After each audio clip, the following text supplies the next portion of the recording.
Aquí tenemos al diputado Eugenio Cedeño, PRM, por la provincia de La Romana. Y estamos hablando de derechos humanos, de justicia. A él lo convocamos principalmente por el asunto del código. Usted hizo una intervención en estos días a propósito de lo que había dicho Pacheco, que hay unos intereses que son los que impiden que avance el código. Ya yo no diría intereses porque tiene más de 20 años, esos mismos intereses.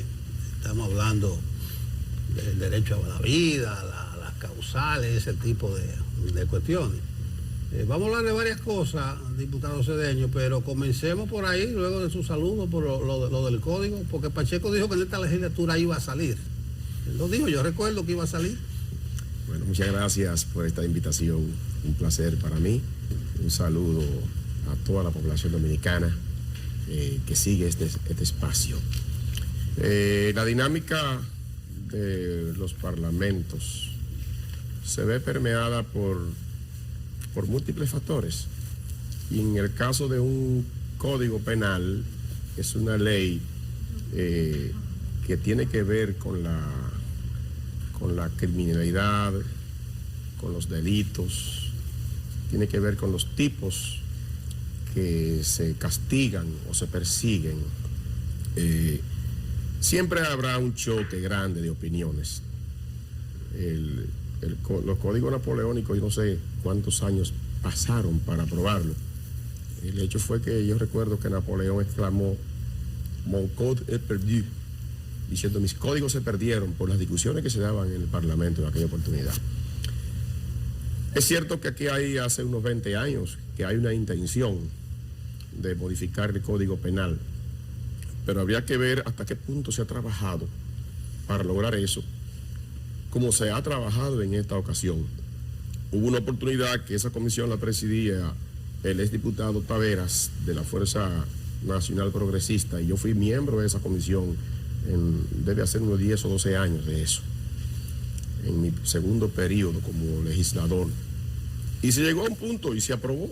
Ese código se ha aprobado en varias oportunidades. Ustedes no ignoran, y el pueblo no ignora, que se aprobó en el gobierno de Leonel Fernández, que concluyó en el 2012, en el 2012 sí, y Leonel Fernández lo observó. ¿Y cuáles fueron los motivos de la observación? Los temas que tienen que ver con el aborto, en primer lugar. Luego se abrió otro espacio de debates y se conoció por largos meses y años en los gobiernos de Danilo Medina, y se aprobó el Código Penal. Con bombos y platillos, ambas cámaras enarbolaron la aprobación del Código Penal. Y lo observó Danilo Medina y regresó otra vez al Congreso Nacional. De manera que no ha sido culpa del Congreso Nacional el que no se haya aprobado código, porque el código se ha aprobado 3 veces y ahora se aprobó prácticamente por completo. Y hubo una discusión final que se dio en la Cámara de Diputados porque hay ideas encontradas, hay temas ideológicos, hay temas de principios, hay temas éticos que se discuten, y hay corrientes que han sido etiquetadas como progresistas, que tienen posiciones que chocan con corrientes que han sido también etiquetadas como conservadoras, entre los cuales me cuentan a mí. Yo soy una amalgama de ambas, y eso ha provocado el que haya un retraso en la aprobación del código. Ya al final, el Código Penal se discutió y la comisión apoderada rindió un informe favorable a principio de esta legislatura. Y yo estaba feliz y entendía que en una semana después o en menos de una semana después del informe favorable rendido por la Comisión de Justicia, que preside el diputado Alexis Jiménez, y de la cual también yo soy miembro, iba a estar el código en agenda. Y yo me he preguntado por qué no se puso en agenda. En una ocasión, en el bloque de diputados del PRM, yo reclamé al presidente de la Cámara de Diputados que por qué razón no se pone el código en agenda. ¿Qué le dijo? Que lo pongan, el código. A mí no se me respondió en esa oportunidad. y no se me ha dicho por qué razón el código no se pone. Ahora, vi las declaraciones del presidente de la Cámara de Diputados haciendo una comparación entre las pañoletas azules, las pañoletas verdes. Pacheco dice palabras más, palabras menos, que prácticamente se pusieron de acuerdo para boicotear el código, los azules y los verdes. Esa es una declaración que yo deploro, que no comparto con el presidente de la Cámara de Diputados, porque el debate en el Parlamento no es boicotear. Debatir y defender ideas no es boicotear. Debatir ideas es propugnar para que las cosas se hagan en el sentido y en la dirección que yo entiendo que debe estar, desde mi punto de vista. Y desde el punto de vista suyo, usted discute y propone que su idea sea la que prevalezca. Y al final, la idea que va a prevalecer es aquella que apruebe la mayoría. Porque en un parlamento y en una discusión de esta naturaleza nunca va a haber un acuerdo definitivo, nunca va a haber una unanimidad. Puede ser que un sector posponga su lucha y permita que el código pase con las propuestas que han hecho los adversas a sus puntos de vista, y luego puede propugnar por una modificación en el camino. Y en este caso, los que defienden una idea en temas como el aborto, las tres causales. Los temas que tienen que ver con la discriminación, etcétera, cualquier otro tema.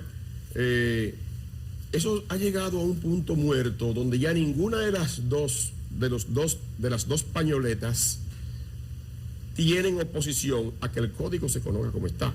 Y si hay una parte que se opone, hay otra parte mayoritaria que está para aprobar el código. Lo que pasa y es que entra cuando yo digo, hay fuerzas que trascienden las fronteras dominicanas que se han opuesto, y no puede culparse a los bandos que estamos discutiendo en el Congreso Nacional y a indilgársele actitud de boicotear el código. Eso es peregrino decirlo. Pero, por ejemplo, diputado Cedeño. Concluyo. Sí. Eso es peregrino decirlo, porque ¿cuál es mi rol como árbitro en el Congreso Nacional? Una pieza que se está discutiendo y hay posiciones contrapuestas, es simplemente someterlo, y es la mayoría que al final aprueba. Y si la mayoría rechazó. Pero ni siquiera se ha llegado a ese punto. Se llegó a ese punto porque hay un informe favorable de la comisión. Se ha discutido ampliamente y el informe está ahí. ¿Y qué es lo que debo yo hacer como presidente de la Cámara? Ponerlo en la agenda. Y pedir votos honorables, como decía un diputado. Y eso no ha pasado, es lo que usted dice. Y eso no ha pasado. ¿Desde cuándo eso no pasa? ¿Cuándo se rindió el informe? informe? 3 meses, casi 4 meses. Ese informe favorable, para precisar, diputado Cedeño, ¿qué incluye ese informe favorable, o sea, la pieza legislativa sobre el tema específico de las tres causales, y qué incluye sobre el tema de la discriminación? Mire, no incluye nada. Concluyo la pregunta. Con el tema de la discriminación, yo quiero preguntarle, porque fue usted el que propuso una modificación al artículo 174, si no me equivoco, sobre el tema de la discriminación, en donde se eliminaban palabras de la parte de la discriminación, como por ejemplo orientación sexual, color, situación de familia, y usted lo hizo como más breve, sacó todo eso, por decirlo de alguna manera, y grupos, por ejemplo, de la comunidad LGBT sintieron que estaban siendo excluidos de la discusión. Sí. Pero digo porque usted hizo la modificación, la propuesta. Sí, la propuesta nuestra es que cuando se habla de discriminación en ese tema, la palabra que se usa es acceso. Usted puede tener sexo sexual. Usted puede tener todos los géneros que usted quiera tener, pero al final tiene un sexo que fue el asignado al nacer, y no el asignado con el que nació, porque es otra palabra que se usa eufemísticamente para decir que a mí el sexo me lo asignaron. A nadie le asignan el sexo. Usted nace hembra o varón, pura y simplemente. A nadie le dicen que usted, por tener una preferencia, usted dejó de ser una persona. Y nosotros en la discriminación sexual se ha aplicado la fórmula de que ninguna persona puede ser discriminada. Ninguna persona. Entonces, cuando un homosexual deja de ser persona, entonces podemos decir, bueno, están usando la palabra persona, pero están usando la palabra homosexual. Entonces estaba mal enfocado el artículo de la discriminación. Bueno, yo entiendo que estaba enfocado de una manera que estaba caracterizando una preferencia de las personas para darle caracterización y jerarquizarla. Y legalidad. Jerarquizarla y darle rango de ley, creando un privilegio en relación a otras personas que tienen otras preferencias en diferentes aspectos de la vida. Entonces aquí no hay que estar mencionando la preferencia. Pero lo que hacía era describir. Me parece que el artículo lo que buscaba era ser descriptivo. Pero a veces cuando usted escribe demasiado excluye.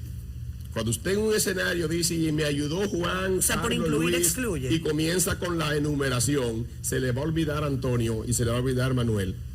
Entonces, por eso a todos, y la palabra todos no excluye a nadie. Señor a Cedeño. nadie.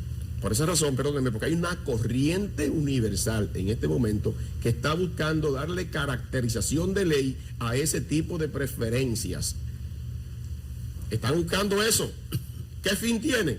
Hay unos fines ulteriores en eso.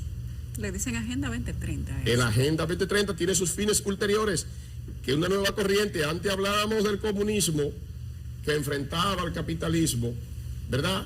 Y era una cuestión económica, y esa cuestión económica ahora se transfiere a estos aspectos. O sea, usted está comparando el comunismo con la Agenda 2030. La Agenda 2030 se enmarca en una corriente que tiene en el fondo aspectos que son económicos de control y de dominación. ¿Cuáles? Usted puede perfectamente ver que en la confrontación del capitalismo contra el vamos a llamar la izquierda y el comunismo en aquella ocasión. Comunismo. El comunismo en su oportunidad siempre ha procurado por aspectos sociales y de reivindicaciones sociales. El gran capital ambicioso le importa poco la gente, lo que le importa es su dinero. Y hoy en día, sin embargo, estas corrientes de la izquierda están haciendo el juego al gran capital, porque están favoreciendo la política precisamente de ellos, con esta agenda que busca el control de la natalidad, que busca el control de la población, que busca esto que estamos aplicando. ¿Por qué razón? Y se lo explico en un ejemplo muy sencillo. Un hombre que se casa con una mujer y procrea por lo menos 3 hijos, sus necesidades son muy distintas a una pareja de gay que se junten y nunca procrean un hijo. Las necesidades del hombre que tiene esposa, que tiene 3 hijos y tiene que mandarlo a la escuela, garantizarle salud, educación, garantizarle recreación, son mayores. Exige más al empresario, exige más a la oligarquía, exige más a los que tienen el dominio del control económico. Y entonces ahí me interesa como poder económico controlar que usted en vez de tener 5 hijos no tenga ninguno o tenga un solo. Porque usted va a exigirme, un hombre soltero que no se casa, se conforma con un pote de ron y una cama full de 40 pulgadas de ancho y un cuartucho para vivir. Cuando yo me caso con una mujer como usted, yo tengo que darle a usted con que ir al salón, tengo que ayudar a garantizarle salud, educación, a los hijos que tengamos, tengo que garantizarle progreso, tener un carro para mí y un carro para la mujer también. Diputado. Transporte escolar a los niños. Entonces yo soy un ente que exige mucho. Diputado, honorable, como usted dijo, honorable. Yo no soy tan honorable. No fue usted que dijo honorable. No, yo no dije honorable. Sí, cuando Abel usted... a ver si voten honorable. Honorable. Yo en la Cámara... Y tú estás diciendo Pacheco, yo en la Pacheco Cámara diga cuando me encuentro con un camarero, digo, honorable camarero, ¿cómo está? Al seguridad, bueno, ¿cómo está honorable? Para mí son honorables dígale a todos. Pacheco que de su partido. ¿Qué tiempo usted tiene del PRM? Mucho tiempo. Yo soy fundador del Es decir que usted no llegó y nací ahí. en el PRD. Es decir que usted ese programa de gobierno lo aprobó. Y ese programa habla del código de las 3 causales. ¿Qué programa de gobierno? El del PRM, el que ustedes están aplicando. Sí, pero es que a mí no me pueden aplicar temas ideológicos nadie, ni Luis Abinader, ni Juan Pablo. Pero Hernández. usted estuvo de acuerdo con ese programa. Pero Nelson Y la gente votó de usted, la romana, porque usted dijo que estaba de acuerdo. Usted entiende que los militantes de un partido son zombies y que tienen que hacer... bueno, ya que usted se desligue... En materias ideológicas, pero está y bien. en materias de principios pero y de está ética, bien. nadie puede influir sobre usted. Nadie puede influir, nadie puede influir sobre usted porque usted sea miembro de este canal. Ideológica, mire, sí. El electorado vota por lo que se le oferta. Usted ofertó un programa que incluía el asunto bien claro. El partido, incluidas las 3 causales. No. Usted lo del PRM. Yo como legislador le presenté a mi pueblo una plataforma. Suya. Ok, entonces una está bien. plataforma como legislador, porque hay un voto preferencial y donde la sociedad elige sus representantes conforme a su ideología, conforme a su Usted me va a decir lo mismo de que ustedes son mayoría en la Cámara. Lo primero que era hacerle una precisión. Cuando usted habla del código de Leonel, del código de Danilo, Danilo incluso cuando lo observó, adoptó una posición progresista. Porque sí. Danilo dijo, yo me opongo a eso de penalizar el aborto en todas circunstancias. Y su partido, la mayoría... Pero que le estoy diciendo, diputado, que a veces no se puede ser arbitrario, porque ahora parece que le toca el código de Abinader. Cuando pasa el tiempo... Le toca observarlo a Abinader, cuando pasa el tiempo. Pero el Pacheco, váyase al diálogo con Pacheco, porque es de su partido, pero y es que ustedes son mayoría. El diálogo se da en la Cámara de Diputados. No, se da en los bloques primero. No, se da en los bloques, pero déjeme decir una cosa. Si usted algún día llegara a ser legislador o lo fuera, tiene que entender que hay temas, banderas, que usted levanta, que son los que le caracterizan a usted y por lo cual usted se caracteriza ante la población. Y con ustedes engañaron a esa sociedad civil. A esa marcha verde ustedes le engañaron diciéndole que ustedes tenían ahora mismo no me mezcle la gimnasia con la magnesia. Te estoy diciendo, dejemos la marcha verde ya. Usted tiene una línea de pensamiento que es la que usted defiende y en eso no puede imponérsela a nadie a usted. En mi caso particular, nadie. Pero usted puede fundar un partido. ¿Y para qué? Yo soy un partido que respeta la pluralidad de ideas. Sí, pero en esa pluralidad se ausenta la decisión. No, pero ustedes están propugnando por un partido donde las personas que estén alineadas en ella sean zombies y hagan estrictamente lo que... No, pero es que se elabora un programa. Pero, por ejemplo, un partido que tenga un programa. La gente vota por un programa. Diputado, pero por ejemplo, en la ley de extinción es el vacío ideológico del partido. La ley de extinción de dominio, en los partidos. Diputado. Ustedes deben comprender que aquí llegamos a los fines de la ideología en los partidos políticos. ¿Y entonces en qué cree la gente? ¿Cuál es la ideología de un partido X que tiene que decirme a mí? Porque un partido no es una religión. ¿O es que ustedes están comparando el partido con el Vaticano? Con los dogmas. No, pero un partido no es cuestión de dogmas. Yo creo que es un tema de ser coherente. Pero yo soy completamente coherente con mis principios, con mis normas y con mi vida. Pero no con el partido. Y no tengo la obligación de ser coherente con todos los temas que mi partido presente. Diputado, pero nosotros hablamos específicamente de la aprobación del Código Penal, no de la ideología ni de los dogmas. En este caso, hay una correlación de fuerzas que se pone de manifiesto cuando la presidencia decide que así sea. Verbigracia, la ley de extinción de dominio y la de la territorial. Ahí dijo el ministro administrativo de la presidencia, esa ley va sí o sí. Palabras textuales. Y se aprobó la ley porque el PRM es mayoría. ¿Por qué no sucede lo mismo con el Código Penal, aunque se haga con modificaciones? Si usted busca la ley de extinción de dominio, su aprobación se aprobó a unanimidad. A unanimidad, votaron todos los partidos. Pero votaron todo lo del PRM. Los partidos, y todo lo del PRM. Y todo lo del PLD y todo la Fuerza del Pueblo. ¿Por qué no pasa lo mismo? Pero ¿por qué en el caso del PRM no pasa lo mismo con el Código Penal? Porque una cosa es lo que tiene que ver con intereses económicos que es lo principal en la ley de extinción de dominio, y otra cosa es ver con intereses ideológicos y a veces de principios e incluso hasta dogmáticos y de creencia que están envueltos en el Código Penal.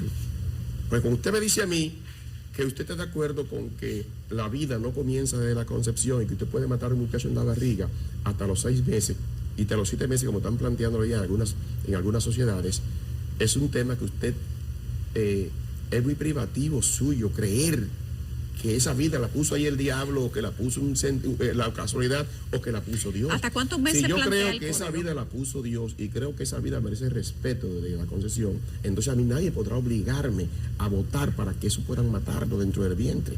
¿Se puede sacar el tema de las 3 causales y aprobar el Código Penal? Ha sido una propuesta. Con una ley. Ha sido una propuesta, y de hecho la diputada Rafael Albuquerque, quien le habla, y digo esta primicia, y estamos haciendo,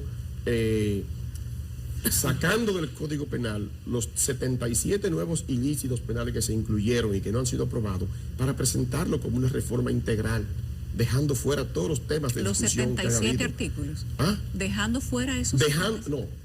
Hay 77 nuevos tipos penales y modificaciones que se incluyen al Código Penal que no tienen este nivel de controversia, y nosotros estamos acariciando la idea y sacándolos en limpio para someterlo como una reforma al Código Penal en lo que concluye esta discusión que parece ser que no tiene fin. Y mi reclamo es que se someta al código, porque hay un punto de inflexión, un punto muerto ahora mismo, que parecería que había un punto muerto.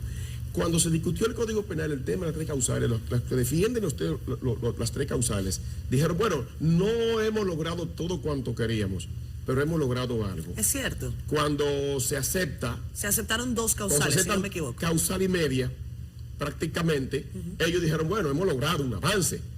Pero los que hemos defendido la vida a ultranza, decimos, bueno, en mi caso particular, que yo le pregunto al pastor de la iglesia, pastor de acá, y si su hija está embarazada y tiene un feto que es incompatible, que sabemos que al nacer, al sacarlo, muere irremediablemente, ¿qué usted hace?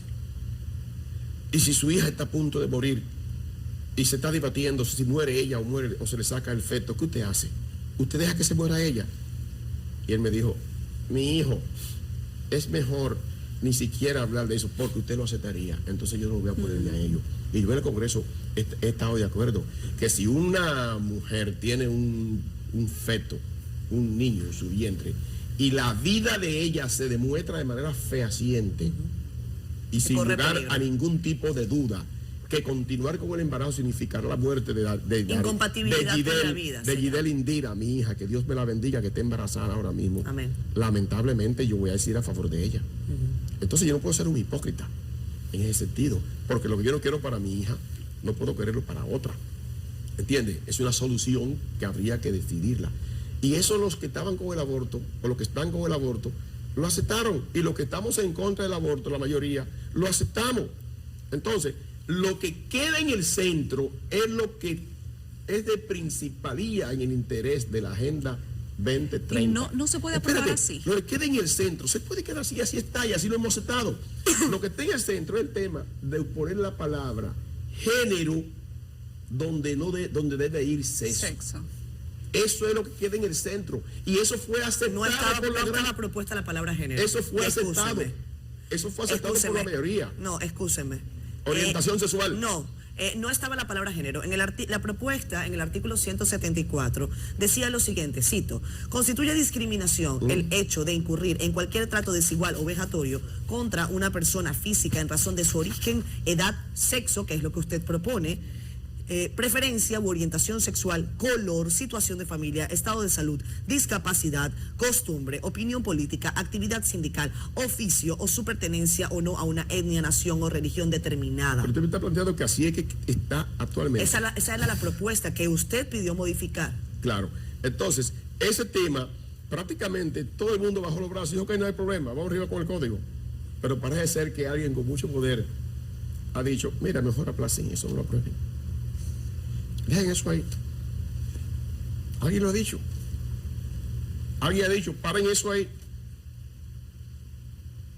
Finalmente, yo no sé quién. Finalmente, en la pieza a la que se tiene un informe favorable que usted comenta, el tema de las tres causales, ¿hasta dónde se llegó? La primera causal se aprobó, la segunda. Como tal se aprobó en el Senado, como tal se aprobó cuando Danilo Medina, como tal se aprobó cuando Leonel Fernández. Sigue aprobándose igual. ¿Qué va a pasar? La pregunta es ¿qué va a pasar? República Dominicana tiene hechos ilícitos que tienen que ser combatidos y lamentablemente cumplió la mayoría de edad y un poco más la discusión cuando lo único que hace eso es hacernos como país perder tiempo y modernidad en el combate, en la lucha contra la corrupción, los crímenes, el secuestro, obstrucción de la justicia. Y cuestiones como el ácido del diablo, cosas así. Todo eso. Por esa razón es que le he planteado que la diputada Rafael Albuquerque y yo estamos trabajando para someter en breve una modificación integral del Código Penal con todos esos ilícitos que usted acaba de mencionar y todas esas situaciones que han sido aprobadas y consensuadas. O sea, no hacer un código nuevo, sino hacer un código nuevo. Y hemos decidido llamarle modificación integral del Código Penal. Una modificación integral para actualizar. ¿Eso ya ustedes lo han avanzado con otros diputados? Lo estamos avanzando. Mire, les soy sincero. Esa discusión nació antes de ayer, el lunes en la tarde, cuando indignados o analizando la declaración del presidente de la Cámara, Lila dice un San Antonio y dice, vamos Eugenio a someter esto así, vamos a recoger lo limpio que hay a someterlo. Y la estoy reivindicando porque la idea nace de ella. Y yo la acogí, inmediatamente llamé a algunos técnicos que nos asesoran y dejamos hacer un sedazo, a pasar por un sedazo. Cojamos ese código, metámoslo en un sedazo, colemos lo que es de controversia y que ha impedido y vamos a someter la modificación integral. Y desde aquí le hago un llamado al presidente Pacheco para que cuando eso ocurra, que ayude al país, como siempre lo ha hecho, y permita que esa modificación que vamos nosotros a presentar avance y que le demos a República Dominicana. ¿Qué tan fuerte es su convicción con el respeto al derecho a la vida, diputado? Muy fuerte, muy fuerte. Le voy a hacer esta pregunta que quizás puede resultar compleja para usted. ¿Ah? Escúcheme. Quiero hacerle esta pregunta y quizás pueda resultar difícil para usted. Si el presidente de la República se comprometiera a apoyar de manera fehaciente el apoyo a las 3 causales, usted entiendo que rechazaría esa propuesta. Por supuesto. Y si hay un candidato de otro partido que aprueba su propuesta con la misma vehemencia, que tenga el mismo respeto a la vida por usted, ¿usted lo acompañaría así fuera de otro partido? ¿Acompañarlo a qué? ¿En su proyecto político? No, yo no tengo que acompañar a otro presidente. Por eso le pregunto qué tan fuerte es su convicción. Mi convicción es tan fuerte que si el presidente mío me llama a que vote por eso, yo le voy a decir que no, señor presidente, el legislador soy yo. Y si hay otro candidato que apuesta hacia ello, usted bueno, qué bueno que tú estás apoyando lo que apoyo yo, pero quédate en tu partido tuyo, yo estoy en el mío. Entonces su convicción quizás no sea tan fuerte. No, es que mi convicción es una cosa y otra cosa es mi filiación política.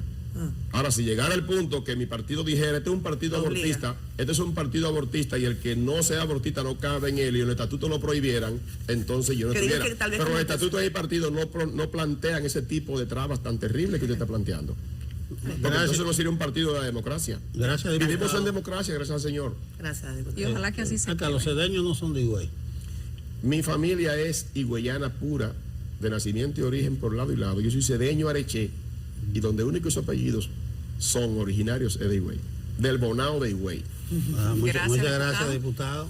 Me gusta ver un diputado ideológico. Porque... Decía breve con respecto a un proyecto de ley que estamos sometiendo de nuevo, que tenemos 12 años, 15 años trabajándolo, y logramos en la Constitución que se estableciera el libre acceso, el derecho del ciudadano al libre acceso a las costas, playas y riberas. Ya estamos dando los toques finales para reintroducir ese proyecto con nueva visión, a fin de garantizarle a los ciudadanos dominicanos que sus 1.700 kilómetros de costa tengamos el derecho a verla, a llegar a ella, a disfrutarla, y que nuestras playas no seamos turistas nosotros en nuestras propias playas dominicanas. Gracias. Que le vaya bien, diputado, porque hay muchas playas, costas y riberas.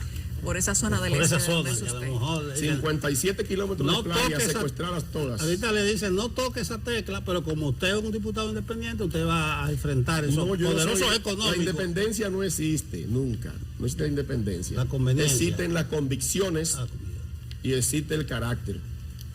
Gracias, diputado. Un placer.